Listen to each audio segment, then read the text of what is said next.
Have you ever wondered if what we're experiencing right now is reality? Perhaps the more important question is, what exactly is reality? Some proponents of simulation theory believe that everything we see, experience, and even the entire universe itself could be artificial. They argue that not only is it possible for us to be living in a simulation, but it's actually quite likely. The more we search for evidence, the more we seem to find. Interestingly, the concept of the universe being a simulation is not a new idea. Ancient cultures across the world had similar theories. The simulation trilemma, which suggests that one of three possibilities must be true. Either we will destroy ourselves before creating a simulation. We have the ability to create a simulation but choose not to, or we are currently living in a simulation. Each of these options is equally likely. It's not a controversial idea if you think about it. We already use computer models to study various aspects of life, predict the weather, and even for entertainment purposes. So, when a civilization reaches a point where they can create a realistic simulation, it's only natural for them to simulate their own early existence. Let's start at the beginning. There was no space or time.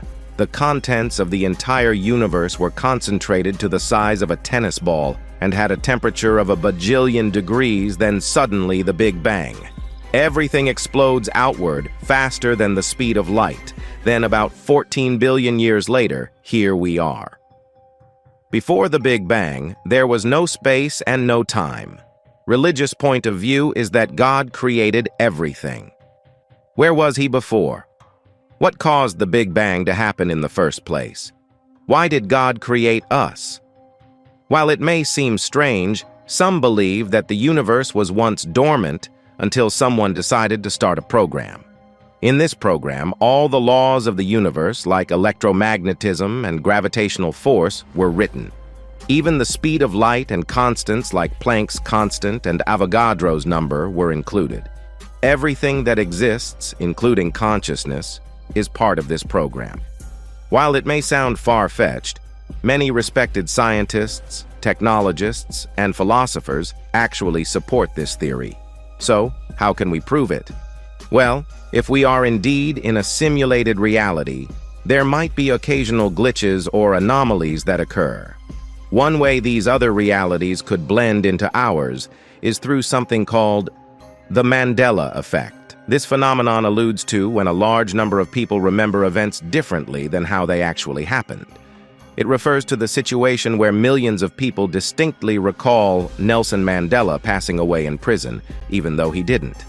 They vividly remember seeing his wife walking beside his casket during a televised funeral procession that lasted for 2 hours. However, this event never actually took place. Another example is people remember the iconic tycoon from the game Monopoly wearing a monocle, even though he never did. Darth Vader never actually said, "Luke, I am your father." It's a misquote that has become ingrained in popular culture. Famously, Fruit of the Loom claimed not having a cornucopia in their logo, which was disproved by customers. It's intriguing what their motivations could have been, and fascinating how our minds can sometimes deceive us. Why do so many people have distinct memories of different things? It's like a glitch in the simulation. Déjà vu occurs when something in our simulated universe changes and a new timeline branches off from the current one we're living in. It is the simulation correcting itself with new information. We're in a computer-programmed reality, and the only hint we have is when something changes. Have you ever felt like you've experienced a moment before? Skeptics easily dismiss these theories, claiming that the human mind is unreliable. But we're not finished yet.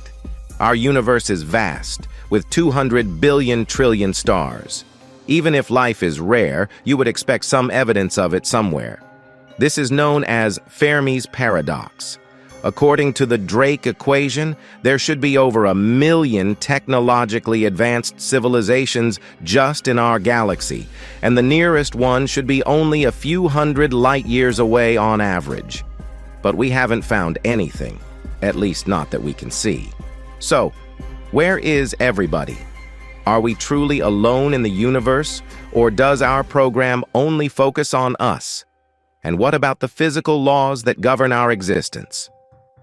Max Tegmark, a cosmologist at MIT, suggests that the strict laws of physics indicate the possibility of a simulation, as putting a cap on the speed of light would prevent our sims from venturing too far from home. James Gates, a theoretical physicist, initially dismissed simulation theory as absurd. However, his perspective changed when he delved into the study of quarks and electrons. To his surprise, he discovered error correcting code intricately woven within the equations that describe string theory.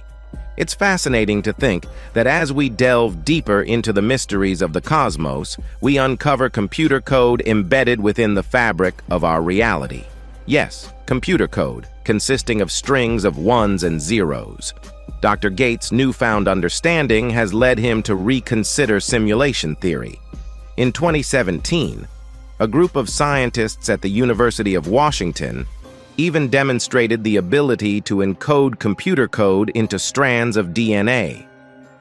The intertwining relationship between science and technology continues to astound us. The Fibonacci sequence is formed by adding the two previous numbers in the sequence together. For example, 1 plus 1 equals 2, 2 plus 1 equals 3, 3 plus 2 equals 5, and so on. This sequence goes on forever and is also known as the golden ratio, or phi. By dividing two consecutive Fibonacci numbers, such as 144 divided by 89, we get the golden ratio, which is approximately 1.618. It's fascinating how Fibonacci numbers and the golden ratio appear in various aspects of nature. For instance, the number of petals on a flower often follows the Fibonacci sequence. Lilies have 3 petals, buttercups have 5, chicory has 21, and a daisy has 34. Moreover, the spacing of each petal is arranged in a circle according to the golden ratio. Trees, for example. As they grow, they naturally form a specific number of branches, following the Fibonacci sequence. But it doesn't stop there. Plants and animals also exhibit this pattern.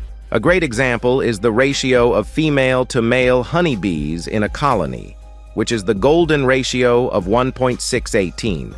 Even our own bodies conform to this golden ratio. If you look closely, you'll notice that many aspects of our body follow the numbers 1, 2, 3, and 5. We have 1 nose, 2 eyes, 3 limb segments, 5 fingers, and 5 toes. Even the proportions of our body, like the length from our shoulder to our elbow and from our elbow to our fingertips, adhere to the golden ratio. This pattern extends beyond us, too. Even a DNA molecule measures 34 angstroms long by 21 angstroms wide, aligning with Fibonacci numbers and the golden ratio. From seashells to galaxies, these patterns are everywhere.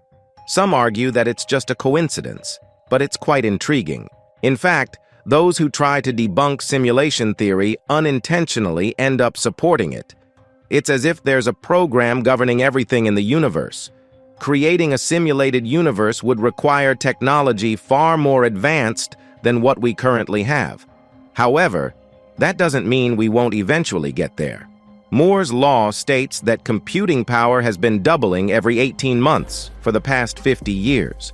While it's slowing down due to physical limitations, it's reasonable to assume that we will discover ways to make microchips even smaller. Experts believe that artificial intelligence could surpass human intelligence within the next century, as Elon Musk has pointed out. When Musk was a child, the most advanced video game available was Pong. Now, after 4 decades, video game technology is nearly indistinguishable from reality. In just the past 6 years, video game engines have become even more lifelike. Just think about how incredible games could look in 50 years. Simulating an entire universe requires an incredibly massive computer. To put it into perspective, it is estimated that there are 10 to the power of 80 atoms in the universe. If each particle needs 128 bits for calculations, we're looking at 10 to the power of 83 bits just for data storage. And that's not all. We also need computing power to track the movements of each particle. Assuming 2 floating point operations per second per particle, we're talking about 2 times 10 to the power of 80 flops. These numbers are mind-boggling. But that's just for the stuff in the universe. What about human intelligence? The human brain can perform 100 trillion calculations per second, or 100 teraflops. Multiply that by billions of people, and the numbers become astronomical. To power such a simulation, we would need access to multiple Dyson spheres, which are megastructures capable of capturing 100% of a star's energy. Alternatively, we would have to harness the energy from black holes. This is why renowned physicists like Dr. Michio Kaku are skeptical about simulation theory. According to him, simulating a universe is not scientifically feasible. The only computer capable of simulating a universe is the universe itself. At first glance, this may seem logical, but simulations don't work that way. When you play a 3D video game, the entire game world isn't rendered. Instead, the game engine only calculates what you can see and interact with at that specific moment. If we were living in a simulation, it would make sense for the creators to use a similar technique. In a video game, only the data that the player sees or interacts with is rendered. For instance, if there's a car or building a mile away, the entire object isn't rendered. The game engine only renders the necessary information to make the object appear real. A distant building may be rendered as just a few pixels. As you get closer, more details are rendered. But it's still just a facade. The engine doesn't bother calculating what's inside the building unless you actually go inside. The game engine always knows how much data to send you and doesn't waste resources on anything else if we are indeed living in a simulation. The famous double-slit experiment confirmed this idea. Here's how it worked. They shot particles in a straight line at a screen after passing through a single slit. They would anticipate observing a clumping pattern as they all hit the same spot. When trying with a wave, we would expect to see a pattern where the particles are most concentrated in the middle of the screen, gradually radiating outward. Now things start to get interesting when we introduce a second slit, as the waves pass through the double slit. Each slit creates its own wave. When these waves intersect, they interfere with each other, resulting in an interference pattern. This pattern is characterized by alternating areas of high and low intensity. So, to summarize, particles passing through 2 slits create clumping patterns, while waves passing through 2 slits create an interference pattern. It all makes sense, right? Now, if we fire electrons through the slits, we would expect to see the clumping pattern since electrons have mass and are considered tiny bits of matter. However, what we actually observe is the wave interference pattern. For years, scientists believed that the collision of electrons caused the wave pattern. However, in the 60s, they modified the experiment to fire only 1 electron at a time through the slits. Surprisingly, even without any interaction between the electrons, an interference pattern still emerged. Determined to uncover the cause, scientists added detectors to observe the electrons passing through the slits. Strangely enough, as soon as the detectors were installed, the interference pattern vanished and a clumping pattern reappeared. Removing the detectors brought back the wave interference pattern. It's almost as if the tiny particles know they're being watched. Physicist John Wheeler came up with an interesting concept called the delayed choice experiment. Here's how it works. Photons are sent through a double slit, but the detector isn't activated until after they pass through the slits, but before they reach the screen. Initially, the photons behave like waves as they pass through the slits. However, when they are observed before hitting the screen, they suddenly act like particles again. If you're still skeptical about the presence of a higher intelligence, let me tell you what Wheeler's experiment revealed. Even though the electrons started as waves, they transformed into particles once they were observed. At the exact moment the decision to observe them was made, the electrons recorded themselves as having passed through the slits as particles. What happens when we observe light coming from incredibly vast distances like a galaxy that's 100 million light-years away? If we project light from a distant galaxy through a double slit, it creates a wave interference pattern. However, if we choose to observe these photons by pushing them through a measuring apparatus, the wave collapses back to its source. This phenomenon is known as retrocausality. By observing the photons in this way, they can actually alter their state on the other side of the galaxy, reaching back through time 100 million years. It's like a video game engine that only activates when we're looking. Despite the abundance of galaxies in our universe, they may not actually exist if we are living in a simulation. Stars and galaxies could simply be projections, becoming more detailed only when we approach them closely. This cleverly saves computational resources. Additionally, the speed of light poses a challenge in reaching far-off places, as we are limited by its maximum speed. However, this limitation is a necessary rule to have in place.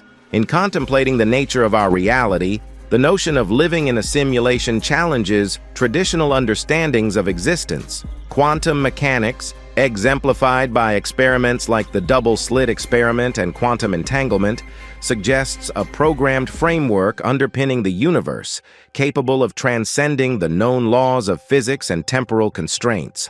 Some conjecture that the inception of our universe, marked by the Big Bang, mirrors the boot-up sequence of this simulated reality, with the absence of extraterrestrial life in our observations indicating their exclusion from the simulation's design. UFO phenomena, often defying conventional physics, may be attributed to the manipulation of the simulation by its creators, entities not constrained by the laws governing our reality. The identity of these creators remains elusive, evoking parallels with concepts of divinity and omniscience akin to a godlike intelligence beyond human comprehension. Thus, the discourse around simulation theory intertwines with theological inquiry, raising existential questions about the nature of existence and the mysteries that lie beyond our grasp. Whether we exist within a simulation or a divine plan, the consequences of our actions reverberate within our perceived reality, underscoring the significance of our choices despite uncertainties regarding the afterlife. In the enigmatic tapestry of existence, the quest for understanding persists, traversing the boundaries of science, philosophy, and faith in pursuit of ultimate truth.